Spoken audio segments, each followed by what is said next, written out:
నమస్కారం, సుమన్ టీవీకి స్వాగతం. నేను గీతాంజలి. ప్రస్తుతం మనతో పాటు ప్రముఖ ఆధ్యాత్మికవేత్త రామచంద్రుని రమేష్ కృష్ణ గురువు గారు ఉన్నారు. వారితో మాట్లాడదాం. గురుగారు నమస్కారం అండి. జై శ్రీరామ్. జై శ్రీరామ్. జై హనుమాన్. జై ఈ మాట అంటేనే అర్థమైపోవాలి హనుమంతుల వారి గురించి అడుగుతానని. ఏంటో చిన్నప్పటి నుంచి ఇంకా ఆయన అంటే అమితమైన ఇష్టం ఏర్పడిపోతుంది ప్రతి ఒక్కరికి. అంటే ఒక సూపర్ హీరో ఎవరు అని అంటే మనందరి దృష్టిలో ఆయనే. అంటే వారి రూపం గాని, వారి వారి తీరు ప్రధానంగా అంటే ఎలా ఉంటారు అని అంటే వర్ణించడానికి బాగుంటుంది, సరదాగా ఉంటుంది, అందరికి ఇష్టం పెరిగిపోతుంది, అన్ని పిల్లల నుంచి పెద్దవాళ్ల వరకు. కానీ హనుమంతుల వారు అంతర్లీనంగా ఇస్తున్నటువంటి సందేశం ఏంటి అసలు? ఆయన రూప విశిష్టత ముందుగా మాట్లాడుకుందామండి. ఇప్పుడు చూస్తున్నా అసలు ఎక్కడ చూసినా సరే చక్కగా హనుమంతుల వారిని సేవిస్తున్నారు. ఇప్పుడనే కాదండి, ఎప్పుడు కూడాను హనుమంతుల వారు అంటే పిల్లలందరికి కూడా ఇష్టం. అంతే. ఇక పిల్లల దృష్టిలో రెండో దేవుడు ఎవరు ఉండరు. అంతే. అందరికి ప్రతి పిల్లవాడిని మీరు ఎవరినైనా పోతే రే హనుమంతులాగా వచ్చోరా అనగానే ఇలా పట్టుకునేసి నుంచునేస్తాడు, అలా కూర్చునేస్తాడు. అంటే హనుమంతుడు అంత పిల్లలందరినీ కూడా ఆకర్షిస్తాడు. ఆకర్షించటమే కాదండి, పిల్లలందరూ కూడా అవశ్యము హనుమంతుడి దగ్గర నేర్చుకోవాల్సిన గుణాలు ఎన్నో ఉన్నాయి. పిల్లలకి ఏం కావాలి ముందు చెప్పండి? చక్కగా మాట్లాడటం రావాలి, అవును, బుద్ధి సరిగ్గా ఉపయోగించుకోవటం రావాలి, ఎవరితో ఏ విధంగా వ్యవహరించటం కావాలి. ఈ గుణాలు ఏవైనా మీరు చెప్పండి, అన్నీ కూడా హనుమంతుడిలో సంపూర్ణంగా ఉన్నాయి. ఇదే నేను చెప్పిన మాట కాదు, సాక్షాత్తు మర్యాద పురుషోత్తముడు అనబడేటువంటి శ్రీరామచంద్రుడే చెప్పిన మాట. మొట్టమొదట ఆయన చూడటానికి వస్తారు కదా, కిష్కింధకాండలో మొట్టమొదటి వీళ్ళిద్దరు పరిచయం జరిగింది.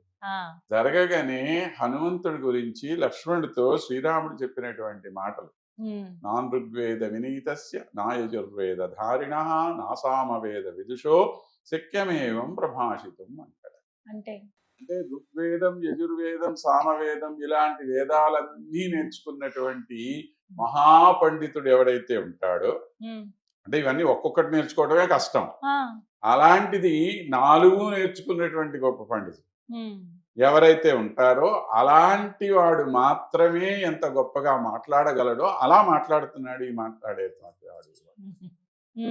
మాట్లాడేటప్పుడు మనం ఏమేం చేస్తాము? కొంతమంది కళ్ళు ఎగరేస్తారు, కొంతమంది ఏమో అనవసరంగా నవ్వుతారు, కొంతమంది ఏమో ఏం మాట్లాడుతున్నారో అర్థం కాకుండా మాట్లాడతారు, కొంతమంది ఓ అని చెప్పేస్తారు, కొంతమంది ఏమో సాగదీసి మాట్లాడతారు. అవునా? ఇటువంటి ఏ వికారము లేకుండా మంద్రస్వరంతో చక్కగా మాట్లాడటం అనేటువంటి లక్షణం ఈ దగ్గర మనం నేర్చుకోవాలి. అంటే మానవులందరికీ మాట్లాడటం అనే ఒక ఆర్ట్ నేర్పిన మహానుభావుడు ఎవరు అంటే హనుమంతుడే. సందేహం లేదు. ఇంకా సర్టిఫికెట్ ఇచ్చిన ఆయన ఎవడు? సాక్షాత్తు శ్రీరాముడు ఇచ్చాడు సర్టిఫికెట్. ఇంకా రామాయణం మొత్తంలో రాముల వారు ఇంకెవ్వరినన్నా ఇంత గొప్పగా పొగిడారేమో చెప్పండి. ఎవరిని పొగడ్డా ఆయన అంత గొప్ప, అంత ఇంప్రెస్ చేసేసాడు ఫస్ట్ మీటింగ్ లోని. అది హనుమంతుల వారి గొప్పతనం. ఆయన యొక్క వైశిష్ట్యం ఏమిటి అంటారని ఎంత చెప్పుకున్నా కూడాను తగ్గేది కాదండి. ఇప్పుడు నవవ్యాకరణవేత్త అని ఆయనకి పుట్టినప్పటి నుంచే సాక్షాత్తు సూర్యుడిని తన గురువుగా ఎంచుకొని ఒక్కాలు సూర్యాద్రి మీద ఒక్కాలు అస్తాద్రి మీద పెట్టి సూర్యుడు ఎంత వేగంగా తిరుగుతుంటే అంత వేగంగా తన తలకాయ తిప్పి ఆయన చెప్పేటువంటి పాఠం అంతా నేర్చుకున్నాడు. సూర్యుడికి శిష్యుడు అయినటువంటి వాడు, అంత నేర్చుకున్నవాడు. సరే, చదువు ఒకటి. సాధారణంగా చదువులో ఉండేటువంటి పిల్లలు ఆటల్లో ఉండరు, ఆటల్లో ఉండేటువంటి పిల్లలు చదువులో ఉండరు కదా. ఈయన అలా కాదు. ఈయన ఎంత గొప్పగా చదివాడో అంత గొప్పగా యుద్ధం కూడా చేయగలిగిన మహానుభావుడు. ఎంత మహానుభావుడు అంటే చేతిలో ఆయుధం అక్కర్లేదు ఆయనకి, పిడికిలి గుడ్డుతోనే చంపేస్తాడు జనం. మనం ఇప్పుడు ఏదో హనుమంతుడి గదా అంటాం, అసలు హనుమంతుడి వారికి గద ఉన్న విషయమే లేదు రామాయణం. అవునా అండి? ఎక్కడుంది? ఆయన గద లేదు, ఏం లేదు. ఈ హనుమాన్ గద మధ్యలో మనం పెట్టుకొచ్చాం, తీసుకొని వచ్చి. ఎందుకంటే హనుమంతుడు గారు ఇప్పుడు మన ఈ మల్లయోధ వీరులందరికీ కూడా ఒక ఆరాధ్య దైవం అయిపోయాడు ఆయన కదా. వీళ్ళందరూ కూడా ఆ గద తిప్పటము ఇవన్నీ కూడా ప్రాక్టీస్ చేస్తుంటారు కదా. కాబట్టి ఆ గద తీసుకొచ్చి ఆయన చేతిలో పెట్టేసి ఇప్పుడు ఎక్కడ చూసినా సరే హనుమంతుడి చేతిలో గద. కానీ రామాయణంలో గదే లేదు, కొత్త చేతులతో చంపేశాడు. ఇక ఆయన గొప్పతనం ఎంతది అని అంటే మీరు గమనించండి, రాములు వారు పరాక్రమవంతుడు అంటాం. ఎంత పరాక్రమవంతుడు అంటే ఒకే ఒక మనిషి నుంచొని 14,000 మంది రాక్షసుల్ని చంపాడు. ఎవ్వరు లేదు, కానీ చేతిలో ఏముంది? ఓ బాణం ఉందా? బాణం ఉంది. మరి అదే హనుమంతుడు లంకానగరంలో 80,000 మంది రాక్షసుల్ని చంపాడు. ఏ ఆయుధం లేకుండా. ఏ ఆయుధం లేదు, మళ్ళీ వాళ్ళు పట్టుకొచ్చిన ఆయుధాలే తీసి వాళ్ళదే చంపాడు. వాళ్ళు పర్వతాలు వేస్తే ఆ పర్వతాలు వేసి కొట్టాడు, వాళ్ళు చెట్లు తీసుకొని వస్తే ఆ చెట్లు వేసి చంపాడు. మరి రాముల వారు 14,000 మందిని చంపితే ఆయన మహాపరాక్రమవంతుడు అంటే 80,000 మందిని చంపిన ఈయన అవ్వాలి. ఇంత పరాక్రమం కలిగి ఉండి కూడా వినయము మనిషికి చాలా అవసరం. ఇది మనందరం నేర్చుకోవాల్సి.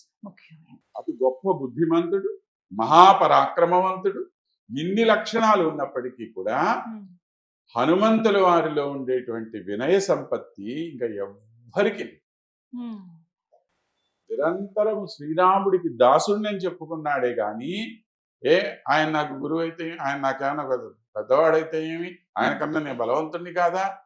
మరి అదే హనుమంతుడు లేకపోతే రాముడు ఏమైపోయేవాడు, లక్ష్మణుడు ఏమైపోయేవాడు? ఏమండి, ఒక్క రాత్రిలో మనం ఏదో సముద్రాన్ని దాటేశాడు ఆయన అని అంటున్నాం.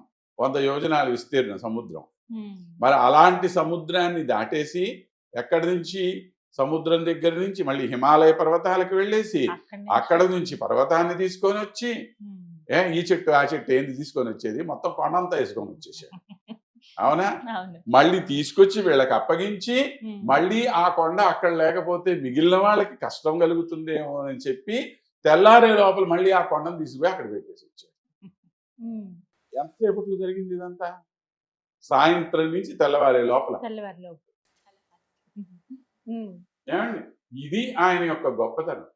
ఇంత చేసి కూడాను నాదేమున్నాయా స్వామి, ఏదో మీ యొక్క దయ వల్లన, లేకపోతే ఎక్కడో శాఖామృగంగా పడిపోయి ఉండేటువంటి రామచరితమానసులో అంటాడు ఆయన, తులసీదాస్ గారు. స్వామి శాఖామృగమై చేసే అంటాడు. నేను ఎక్కడో కొమ్మల మీద తిరిగేటువంటి మృగాన్ని నేను ఇన్ని గొప్ప పనులు చేశాను అని అంటే కారణం ఏమిటి అని అంటే నీ యొక్క పరాక్రమమే, నువ్వు నా వెనకాల నిలబడి ఉండటమే అని చెప్పుకున్నాడే గాని నేను ఏదో పెద్ద గొప్ప వీరుణ్ణి సూర్యుణ్ణి అని ఎప్పుడు చెప్పుకోలేదు. ఈ వినయం అనేటువంటిది మనం నేర్చుకోవాలి మహానుభావుడికి. ఇలా ఎన్ని, మీరు పిల్లలని కాదు పెద్దలని కాదు, ప్రతి వాళ్ళకి కూడా మహాతపో సంపన్నుడు ఆయన, మహాజ్ఞాని అయినటువంటి వాడు. రామ రహస్యోపనిషత్తు అని చెప్పి ఒకటి, ఆ రామరహస్యోపనిషత్తులో మునులందరూ కూడా వచ్చి ఈయన్ని అడుగుతారు, ఎవరిని, హనుమంతుడిని, అసలు మానవుడి జీవితం అంటే ఏమిటి, మనం ఎలా ఉండాలి ఏమిటి అని చెప్పి ఇలా కొన్ని ప్రశ్నలు వేస్తారనమాట. వాటన్నింటికీ సమాధానం చెప్తాడు. మరి వాళ్ళందరూ మహాజ్ఞానులైన మునులే కదా. ఇలాంటి వీళ్ళందరూ కూడా వచ్చి అడిగితే వాళ్ళకి సమాధానం చెప్పగలిగిన వాడంటే ఈయన ఎంత జ్ఞాని అయి ఉంటే వాళ్ళకి సమాధానం చెప్తారు. ఇలా ఎన్నో విషయాలు ఉన్నాయండి. మీరు ఋగ్వేదంలో చూసినా యజుర్వేదంలో చూసినా ప్రతి దానిలో కూడాను రాములు హనుమంతుల వారి యొక్క వైశిష్ట్యమే మనకి చాలా గొప్పగా కనపడుతుంది. ఇక వారి యొక్క రూపం కానివ్వండి, ఇవన్నీ కూడా వాటన్నింటి గురించి కూడా మనకి శాస్త్రాల్లో ఎంతో విశిష్టత కనపడుతుంది. ఎలా ఉండేవారండి అసలు హనుమంతుల వారు? అంటే ఆయన బలం ఆయనకే తెలియదు అని అంటారు. ఆయన బలం ఆయనకి తెలియదు అని అంటే కారణం దేనికి, ఎందుకోసము అని అంటే మానవుడు ఎప్పుడూ కూడాను తన బలం తాను తెలుసుకొని విర్రవీగటం వల్ల ప్రయోజనం ఏమీ లేదు. ఆ బలం ఎప్పుడైతే ఒక సరైనటువంటి పని కోసం మనం వినియోగించుకోగలమో అప్పుడే దాన్ని బయటికి తీయాలి. బలం తెలిసినటువంటి వాడు ఏం చేస్తాడు? మూర్ఖుడు అవుతాడు, ప్రపంచాన్ని నాశనం చేస్తాడు. అశ్వత్థామ ఏం చేశాడు? ప్రపంచాన్ని నాశనం చేయడానికి వచ్చాడు. నానా రకాలైనటువంటి రోగాలతో అల్లాడిపోయాడు. మళ్ళీ చిరంజీవి పేరుకి, ఎందుకు? ప్రయోజనం లేదు కదా. కాబట్టి అలాంటి వాళ్ళ వల్ల ప్రయోజనం ఉండదు. తెలియకపోవడమే మంచిదిగా ఉంది ఈయన విషయంలో. అది శాపమా ఇంకొకట, ఇవన్నీ కూడా మనం పెట్టుకున్నటువంటి కథలే. కానీ ఒక మనిషికి తన బలము తాను సరైనటువంటి సమయంలో వినియోగించుకోవాలి. అది ఉపయోగించుకున్నాడా లేదా చాలు. ఇప్పుడు ఆ సీతాదేవిని అన్వేషించడానికి ఈయన బలం కావలసి వచ్చింది, చెప్పేశాము, అయిపోయింది. ఆ పని పూర్తి చేసుకున్నాడు, వచ్చేసాడు. వచ్చారు. కార్యసాధకుడు అంటే ఎవడు? హనుమంతుడే.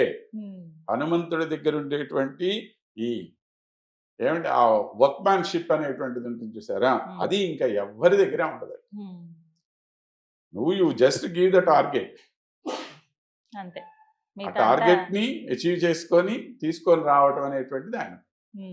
వారే చూసుకుంటారంట. పోయాడు అక్కడికి లంకా నగరానికి వెళ్ళాడు. రాముల వారు పంపించారు, ఇంతవరకే కదా నా పని, సీతను చూసేసాను కదా, తిరిగి వచ్చేస్తామని అనుకున్నాడా? అనుకోలేదే. అసలు వచ్చింది ఎందుకని? వీడి శత్రువు కదా, వీడి బలం ఎంతో తెలుసుకోవాలనుకున్నాడు. అందుకోసం మొదలెట్టాడు ఈ లంకా దహనం కానీ ఇంకోటి కానీ. అది ఏ పని చేస్తే అసలైన పని మళ్ళీ చెడకూడదు, అలాగే చేశాడు. కాబట్టి ఇట్లాగా హనుమంతుల వారి గురించి చాలా చెప్పుకోవాలంటే విషయాలు ఎన్నో వింటుంటే విషయాలు ఇంకా ఉంటాయి. వినాలనిపిస్తుంది. అద్భుతంగా ఉంటుంది అయితే ఆయన యొక్క చరిత్ర. ఇక్కడికి ఎపిసోడ్ ముగించిన తర్వాతి ఎపిసోడ్ లో హనుమాన్ చాలీసా అసలు ఎందుకు చదవాలి, ఎలా చదవాలి, అసలు అర్థం ఏంటి, తెలుగులో సరైన అర్థాలతో వివరిస్తారని కోరుకుంటున్నాం. ధన్యవాదాలు గురుగారు.